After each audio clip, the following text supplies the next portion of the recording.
अभी कुछ दिनों पहले ही साइकिल पंक्चर का मुद्दा बहुत चर्चा में रहा। प्रधानमंत्री ने एक बयान दिया जिसमें उन्होंने कहा कि वक्फ कानून इसलिए लाया गया है क्योंकि बहुत सारे ऐसे लोग हैं जो धन्ना सेठ बन जाते हैं, ज़मीन कब्जा करके बैठ जाते हैं और उसकी वजह से अगर वो ये ना हो रहा होता तो मेरे मुसलमान भाइयों को पंचर बनाने की ज़रूरत ना महसूस होती। इस बयान पर तीखी प्रतिक्रिया आई तो एक कैंपेन शुरू हो गया।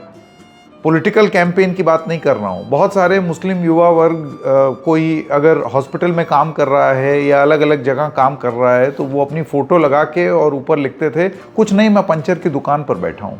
पंचर पुशबैक कहा गया इसको।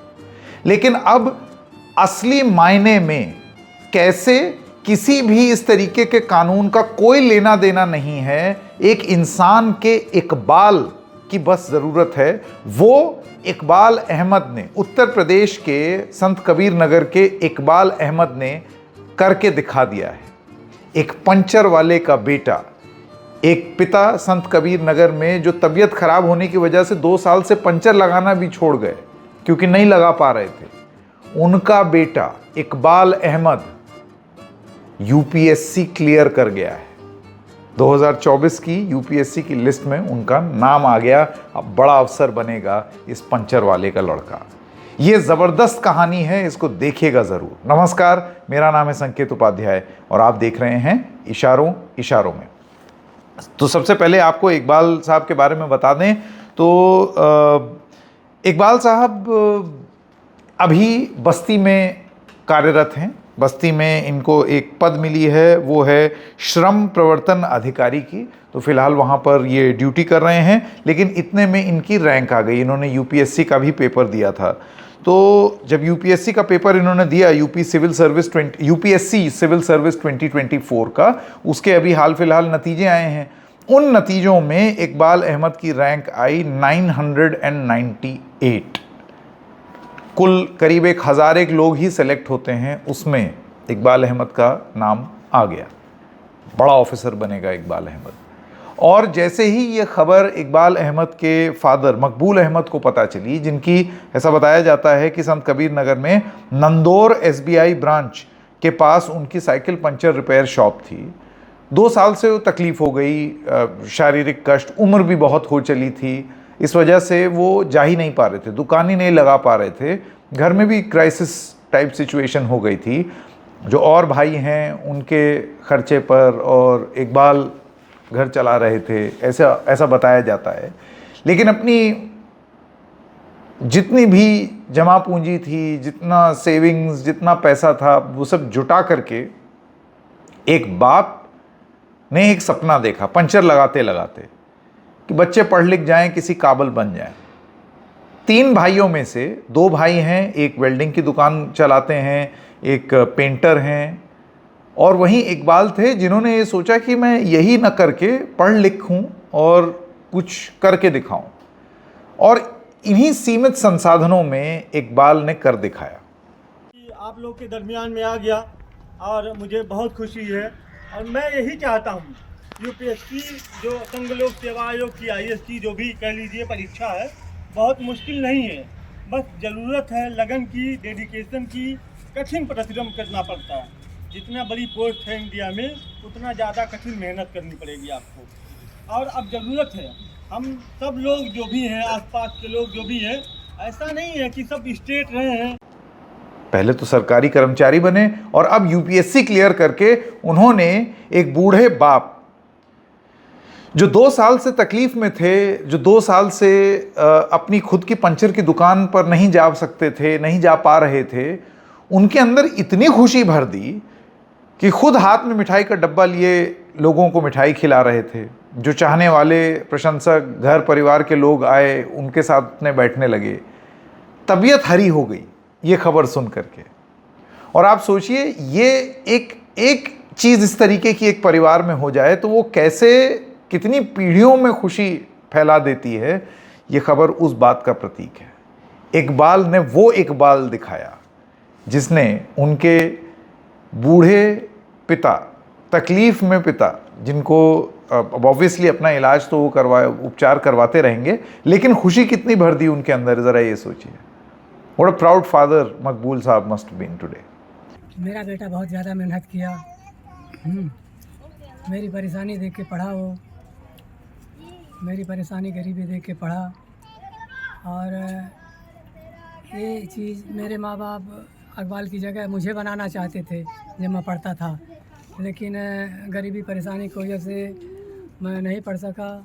तो कहने लगे कि अभी अपने बेटे को, मैं जा रहा हूँ इस दुनिया से, अपने बेटे को एक दिन आपका बेटा IAS बन के आएगा, है पूरे भारत का नाम रोशन करेगा।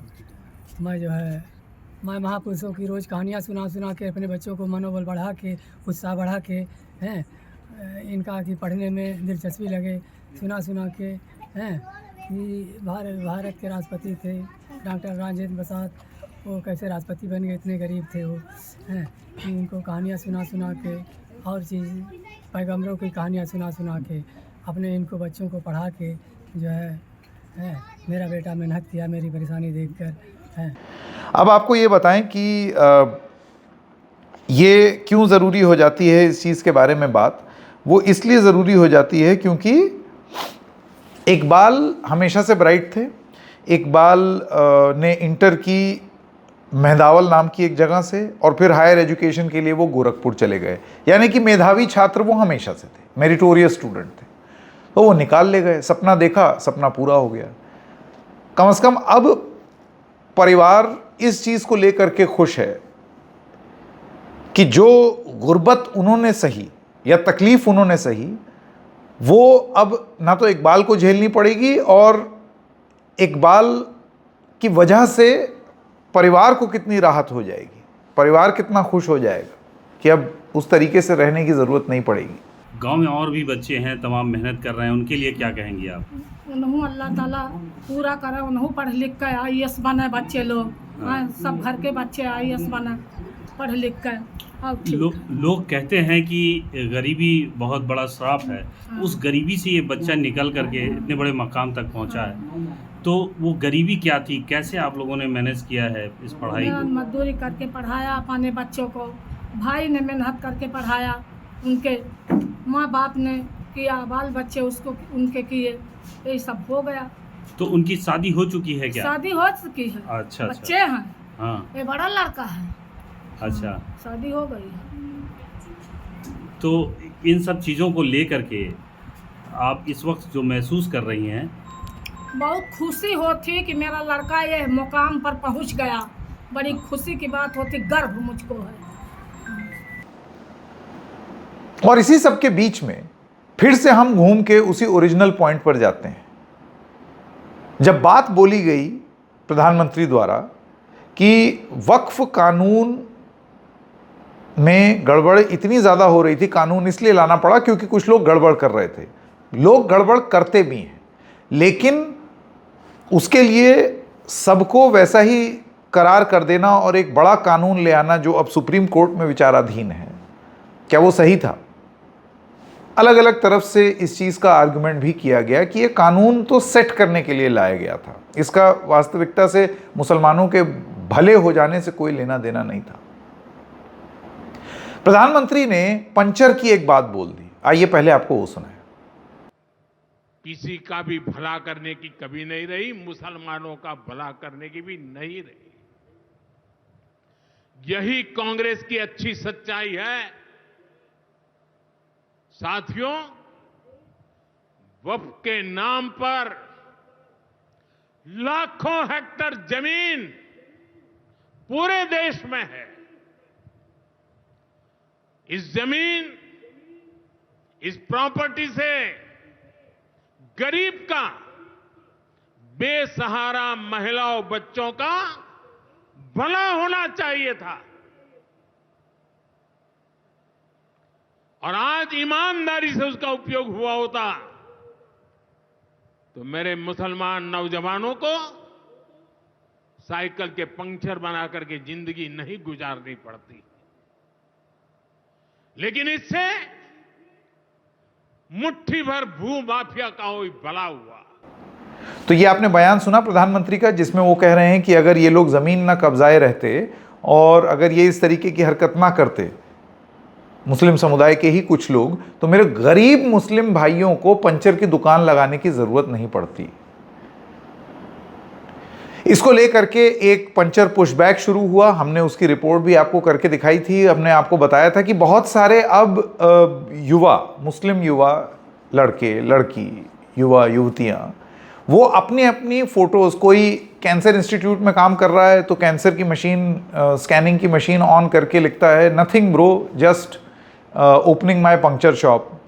कोई एक बड़े ऑफिस में बैठ करके कंप्यूटर प्रोग्रामिंग कोड कर रहा है, वो लिख रहा है नथिंग, मैं तो पंचर की दुकान पर हूँ। एक साहब बड़ी सी टेबल में कंप्यूटर देख रहे हैं, उन्होंने बोला कि ये मेरी पंचर की दुकान है। यानी कि एक रोष था कि आप कैसे एक जनरलाइजेशन कर सकते हैं एक पूरे समुदाय के लिए कि भाई ये तो पंचर ही लगाते हैं और इनके लोग इनको पंचर लगा रहे हैं। ये बात भी सच है, हालांकि प्रधानमंत्री का बयान, अगर आप उसको एब्सोल्यूटिज्म में ना लेकर के जाएं, क्योंकि पॉलिटिक्स में अक्सर यही होता है। प्रधानमंत्री का बयान भी एक एब्सोल्यूट बयान की तरह प्रस्तुत हुआ कि सारे ही मुसलमान पंचर लगाते हैं, गरीब। और इसका दूसरा तर्क ये है कि नहीं भाई, मुसलमानों में बहुत बरकत है, बहुत ही रईस हैं मुसलमान। ये दोनों ही बातें गलत हैं। अव्वल, सारे मुसलमान पंचर नहीं लगाते हैं। नंबर 2, सारे मुसलमान रईस भी नहीं हैं। इनफैक्ट जो सच्चर कमेटी की रिपोर्ट थी वो यही बताती थी कि मुसलमानों में पिछड़ापन ज़्यादा है, वो पिछड़े हैं, उनको तकलीफ है।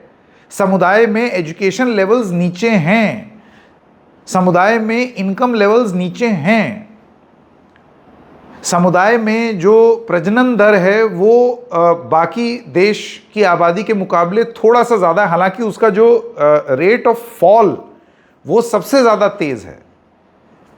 यानी कि जो हिंदुओं का एवरेज है वो धीरे धीरे उसके बहुत नज़दीक आ गए हैं। पहले ये फासला बहुत बड़ा था, अब ज़रा सा रह गया है। तो चीज़ें सुधर रही हैं, लेकिन अभी भी बहुत सुधार की गुंजाइश है और हैं दिक्कतें। लेकिन क्या उसका सुधार और समाधान जनरल स्वीपिंग स्टेटमेंट्स में है या इकबाल अहमद जैसी कहानियों में है? आप सोचिए, अगर इकबाल अहमद की इस एक कहानी ने हज़ारों हजार मुस्लिम युवाओं को यह प्रेरणा दे दी कि हमको इस राजनीतिक बयानबाजी और किसी के बहकावे में आकर के ना आकर के, क्योंकि कुछ लोग होंगे, जाहिर सी बात है, हर समुदाय में होते हैं, वो आपको भड़काएंगे भी। ये अज्यूम कर दिया जाएगा कि ये सरकार तो हमारे लिए अच्छी ही है और ये सरकार बुरी ही है। ये अज्ञानता भरी बात इंसान तब करता है जब वो खुद व्यस्त नहीं होता है अपने काम में। तो इन सब चीज़ों से बाहर निकल करके जब इकबाल अहमद जैसी कहानियां हम लोगों के सामने आएंगी तो वो हर बयान झुटलाया जा सकता है जिसमें एब्सोल्यूटिज्म हो, जिसमें ये कहा जाए कि ये तो सारे ही पंचर लगाते हैं या ये सारे ही रईस हैं। नहीं, ऐसा नहीं है जीवन में, लेकिन ऐसा हो सकता है और वो पॉजिटिव स्टोरी इकबाल अहमद की स्टोरी है। ऐसा ही इकबाल हर कोई दिखाए, इसी उम्मीद के साथ नमस्कार।